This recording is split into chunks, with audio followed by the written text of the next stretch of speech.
Hi, just a little reintroduction. My name's Madeline Blankley. I taught third grade in Warren County last year, and I am teaching second grade in Logan County next year for some context. I did my motivation project on self efficacy. So, to get us started, what is self efficacy? Self efficacy is defined by Bandura in 1977 as personal judgments of one's capabilities to organize, execute courses of action to attain designated goals.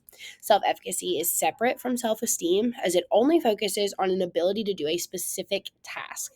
Uh, and it is specific to one person. So, in layman's terms, self efficacy is just if someone believes that they have the necessary skills and abilities to perform a specific given task to completion successfully. Self efficacy in the classroom is not a measure of confidence or of personal qualities. In the classroom, self efficacy levels can vary based on the task. For example, a student may have high levels of self efficacy beliefs about taking a science test if they've proven to be successful doing so in the past. However, if a student has proven to do badly in math, they may have low self efficacy beliefs about their ability to be successful on their next math test. It's important to remember that this is only a judgment based on their previous self and never based off of a comparison to other students. So, someone with low self efficacy beliefs may say something like, I did really bad on my last math test. I don't think I'm going to do very good on the next one. Never something like, Lucy did so much better on me than the last math test, so I know I'm not going to do as well as her.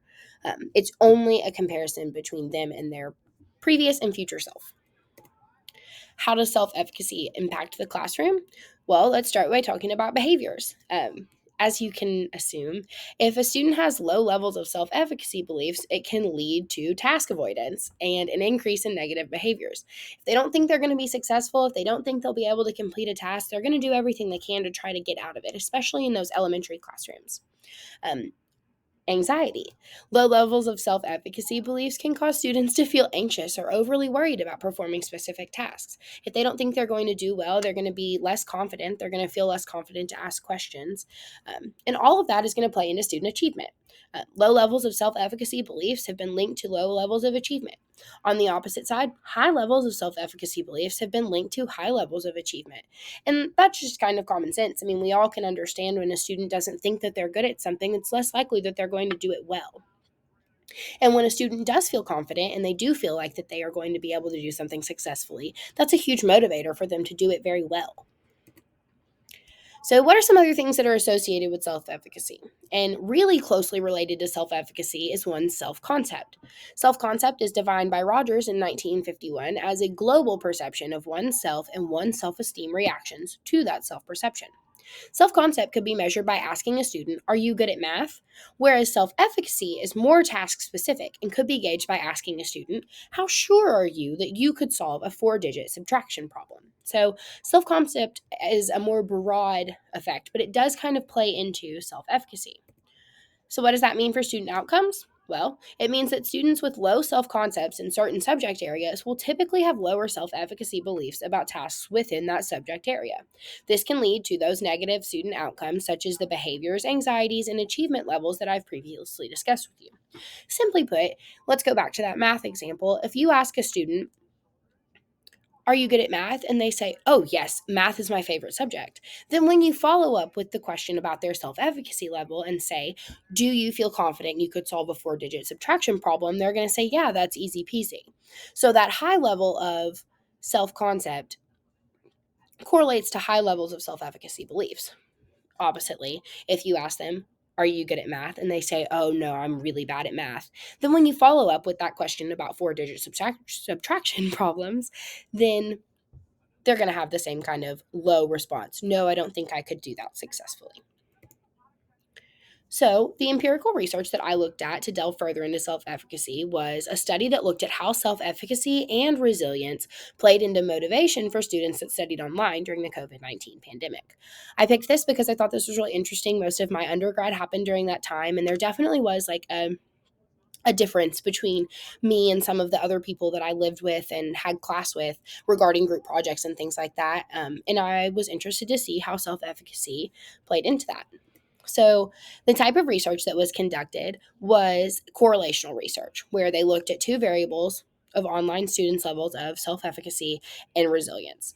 They didn't manipulate the variables, but they did seek to find out how they related to student motivation during that online schooling period. So the sample size was of 120 Iranian English foreign language students that were ages 19 to 26, with the median age being about 21. Of those students, 85 were female and 35 were male. They were recruited using social media, and they had all studied English anywhere between 8 to 11 years.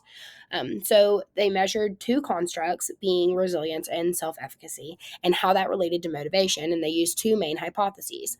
One, a student's level of self efficacy predicts their academic motivation in online education. And two, a student's level of resilience predicts their academic motivation in online education.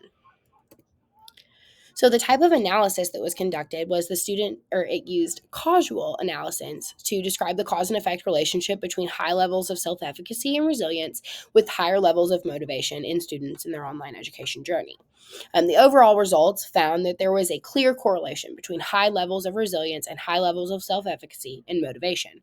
Students that were more willing to try again and who believed that they could be successful in this new online format were definitely more motivated to complete work successfully. So, the implications for this audience, especially in rural Kentucky teachers, would just be to understand that students with low levels of resilience and of self efficacy will be less motivated in school, especially as we move into these NTI and snow day type experiences.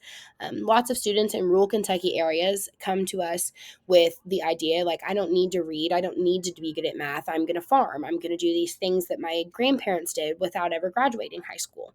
As well as coming from a state where a lot of people outside of Kentucky consider us to be kind of illiterate. So these students really need teachers that set them up for success by teaching them strategies to be resilient and to have high levels of self-efficacy, to believe that they can do it. Again, especially in those periods of NTI. So, how can we use this information to motivate students? Here are just a couple strategies.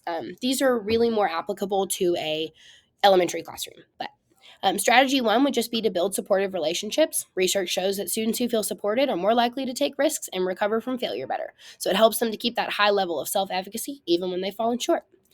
Strategy two is to focus on student strengths. When we focus on their strengths, we help them to find areas that they excel in, and that helps them to be more resilient and stay motivated. Pointing out what they do right, even when they fail, helps them not to focus on those negatives and not cause their self efficacy to drop. The final strategy is to give them constructive feedback. In the same way, constructive feedback helps set the student up for success after failure. If a student knows what they did wrong, then they're able to feel more confident moving forward because they've learned that those misunderstandings kept them from success. And this helps them to feel more confident in future attempts. Thank you for listening.